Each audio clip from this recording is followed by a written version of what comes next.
Coaching centre Kotananduru మీ పిల్లల బంగారు భవిష్యత్తుకు భరోసా ఇచ్చే ఏకైక సంస్థ మన ఏవిఎం కోచింగ్ సెంటర్ కోటనందూరు. అతి త్వరలో న్యూ బ్యాచ్లు TET plus DSC, EAMCET, POLYCET, APRJC, Sainik, Navodaya. AVM coaching centre Kotananduru. Sakshi పేపర్ను ఉతికి ఆరేసిన తెలుగుదేశం మండల పార్టీ ప్రెసిడెంట్ అమలకంటి తనపై ఆరోపణలతో అసత్యాలను సాక్షి పేపర్లో వ్రాసినందుకు ఎస్ రాయవరం తెలుగుదేశం మండల పార్టీ ప్రెసిడెంట్ అమలకంటి అబద్ధం సాక్షి పేపర్పై మండిపడ్డారు. ఈరోజు అనకాపల్లి జిల్లా ఎస్ రాయవరంలో తన గెస్ట్ హౌస్లో ఏర్పాటు చేసిన మీడియా సమావేశంలో అబద్ధం మాట్లాడుతూ సాక్షి పేపర్లో మండలంలోని వాకపాడు గ్రామ రెవెన్యూ పరిధిలో 103 ఎకరాల భూమిని కబ్జా చేసి అడ్డు వచ్చిన వాళ్లను బెదిరించానని వ్రాశారు. అంతేకాకుండా వాటి మీద వచ్చిన లాభం కూడా నేనే తీసుకుంటున్నానని సోమిరెడ్డి రాజు సాక్షి పేపర్లో వ్రాయించాడు. సాక్షి పేపర్కు సోమిరెడ్డి రాజుకు సవాలు విసురుతున్నారు. మీకు దమ్ముంటే నాపై రాసిన వాటిలో 1 సెంటు భూమి కూడా నాకుంటే నేను రాజకీయ సన్యాసం తీసుకుంటాను. నిరూపించకపోతే సాక్షి పేపర్ మూసేసి ఇంటికి పోతారా? సోమిరెడ్డి రాజు నువ్వు ఊరి వదిలిపోతావా అంటూ అబద్ధం సవాలు విసిరారు. ఇప్పటికైనా సాక్షి పేపర్ అధినేత జగన్మోహన్ రెడ్డి బుద్ధి తెచ్చుకుని నిజాలు వ్రాయడానికి ప్రయత్నించు. సాక్షి పేపర్లో రైతుల ఫోటోలు పెట్టి బాధితులు అని వ్రాశారు. అదే బాధితులు మా భూమి ఎవరూ తీసుకోలేదని వాంగ్మూలం ఇచ్చారు. కలెక్టర్ ఆఫీస్కు మమ్మల్ని సోమిరెడ్డి రాజు పాస్ పుస్తకాలు ఇప్పిస్తానని చెప్పి ఇదంతా చేశాడని బాధితులు మీడియా ముందు చెప్పారన్నారు. నా గురించి తప్పుగా ప్రచురించి నా గౌరవ మర్యాదలకు భంగం కలిగించినందుకు సాక్షి పేపర్పై సోమిరెడ్డి రాజుపై దీనికి సహకరించిన వారిపై కూడా కేసు పెట్టి అందరికీ నమస్కారం. అనకాపల్లి జిల్లా ఎస్ రాయవరం మండలం తెలుగుదేశం మండల పార్టీ అధ్యక్షుడు అమలకంటి అబద్ధాన్ని నేను ఈరోజు ప్రెస్ మీట్ పెట్టడం జరిగింది. లేటెస్ట్గా మొన్నే ఆదివారం అనుకుంటాను సాక్షి దినపత్రికలో పేరు అబద్ధం కబ్జా నిజమని ఒక ఐటెం రావడం జరిగింది. అంతకంటే ముందు కూడా అడ్డగోలుగా రోడ్డు వేయడం అనే ఒక ఐటెం కూడా రావడం జరిగింది. అలాగే సోమిరెడ్డి రాజు అనే వ్యక్తి పీడిఎఫ్లో ఇలా నేనేదో అవినీతి చేశాను 103 ఎకరాలని కూడా అది కూడా రావడం చూసాం మనందరూ కూడా.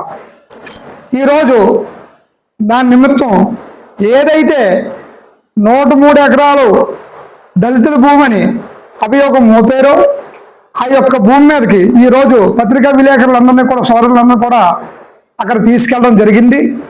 అక్కడ విజిలెన్స్ కూడా తీసుకోవడం జరిగింది. అది తీసుకున్నప్పుడు 103 ఎకరాలు అనే భూమి తప్పు, సుమారుగా 30 ఎకరాల చిల్లరు డీ పట్టా భూమి కలిగి ఉన్నది. అక్కడ ఆ 30 ఎకరాల చిల్లర కూడా 1994 డాక్యుమెంట్ నెంబరు 14 డాక్యుమెంట్ నెంబర్లో ఈ భూమి వాకపాడు దళితులు జిఎస్ రావు అనే వ్యక్తికి జీపీకం సేలు ఎలమెంటరీ సబ్ రిజిస్టర్ ఆఫీసులో చేయడం జరిగింది.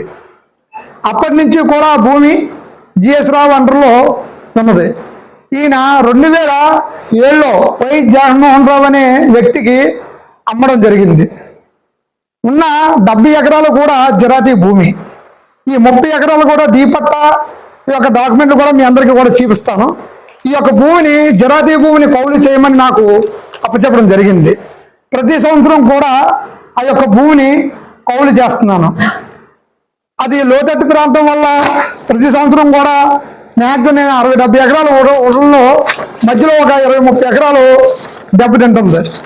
లేసెత్తుగా మీకు చూపిస్తున్నది. ఇది మన విజయ్ కుమార్ ఎంఆర్ఓ గారిని 2024లో పంట నష్టం జరిగితే ఫీల్డ్లోకి వచ్చి ప్రతి అణువు కూడా చెక్ చేసి పంట నష్టం రాయడం జరిగింది.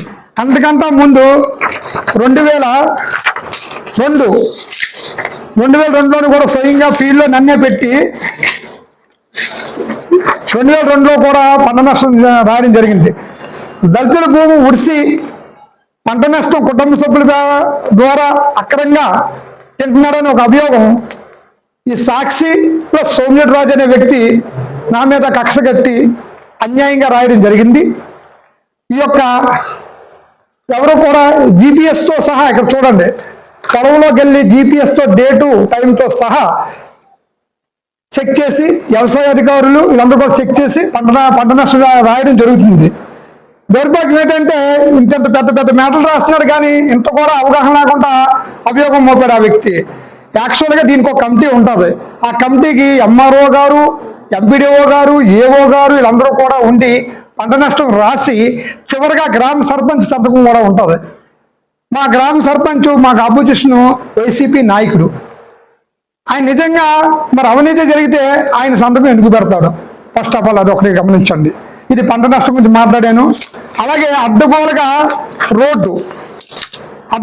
రోడ్డు వేసాడనేది అదొక ఐటమ్ కూడా గతంలో రావడం జరిగింది. ఆయనకి తెలియదేమో, మా గ్రామస్తుని అడిగితే వాళ్ళు చెప్తారు.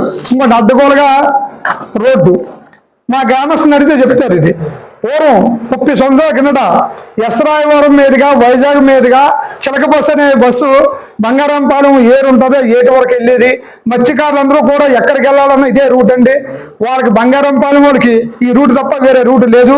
సుమారుగా 10 సంవత్సరాల తర్వాత ఓటాడు మీద నుంచి చాలా రేవుపాలవరం మీదుగా రోడ్డు ఏర్పడింది. కానీ గతంలో బంగారంపాలెనికి వెంకటాపురమే రోడ్డు. వాగపడండి, మా ఊరు కూడా వాగపడేనండి, నాది కూడా వాగపడేనండి.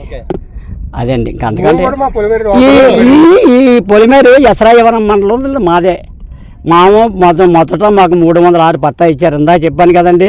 ఇది అలా మోసం చేసేసి మిలిటరీ వాళ్ళ చేత పట్టా చేయించుకుందామని చేశారు. దెబ్బలాట ఎప్పుడైతే వచ్చిందో వెంటనే పట్టాలు కొట్టేసేసి ఆ మహానుబాబు రామారావు గారు వెంటనే పట్టాలు చేయించేసి మాకు ఇచ్చారండి. కలెక్టర్ గారిని తోలేసి ఇప్పుడు సర్వే చేసి పేపర్లోనే మీ గురించి కంప్లైంట్ వచ్చింది. ఏంటంటే మీ భూములు కబ్జా చేశారని చెప్పి. మా భూములు ఎవరూ కబ్జా చేయలేదండి. మా జోలికే రాలేదండి. మా ఎవరికి కూడా చెప్పలేదండి. మీ గవర్నమెంట్ ఎంత ఇచ్చింది ల్యాండ్ మీకు? మాకు 3 ఎకరాలండి, మనిషికి 3 ఎకరాలు 1 సెంటు నా పట్టాలో కూడా ఉంది. ఇది డీఫామ్ ఇక్కడ 30 ఎకరాలు ఉందన్నారు. 30 ఎకరాలు ఎంతమంది? అవి ఎంతమందికి ఇచ్చారో మాకేం తెలుస్తుందండి. అవి ఏమి చెప్పగలను. అంటే మీకు ఇచ్చిన 3 ఎకరాలు మీరు సాగు చేసుకుంటున్నారు. మా ఇచ్చిన 3 ఎకరాలు అవతల మాత్రం వరహా నది ఉంది కదండి. ఆ వరహా నది అవతల 20 ఎకరా 21 సెంటు అవతల ఉంది. అంటే మీ భూమి అన్యాయంగా అబద్ధంగా తీసుకొని ఇలాగ మీకు మళ్ళీ అది నోరు ఎలాగొస్తుందండి అనడానికి. అబద్ధంగా తీసుకున్నారంటే ఇంకా మా లాటోళ్ళకి అలా బాగుందండి. ఇప్పుడు మీరు చేస్తున్నారు మా మా వెళ్ళలేదండి, ఎవరి దగ్గరికి వెళ్ళలేదు, ఎవరో మాకు చెప్పలేదు. ఇలాగ అబద్ధం అన్యాయం చేస్తున్నాడు తీసుకు చెప్పండి అనేసి ఎవరో చెప్పలేదు. మీరు కలెక్టర్ ఆఫీస్కి వెళ్ళారని తెలిసింది. ఎందుకు వెళ్ళారు? కలెక్టర్ ఆఫీస్కి వెళ్ళారన్న మా పాస్బుక్ ఇవ్వమని వెళ్ళామండి. మాకు ఇన్ని సంవత్సరాలు అయిపోయింది, మా భూములకి మాకు పాస్బుక్ ఇవ్వమని వెళ్ళామండి. అది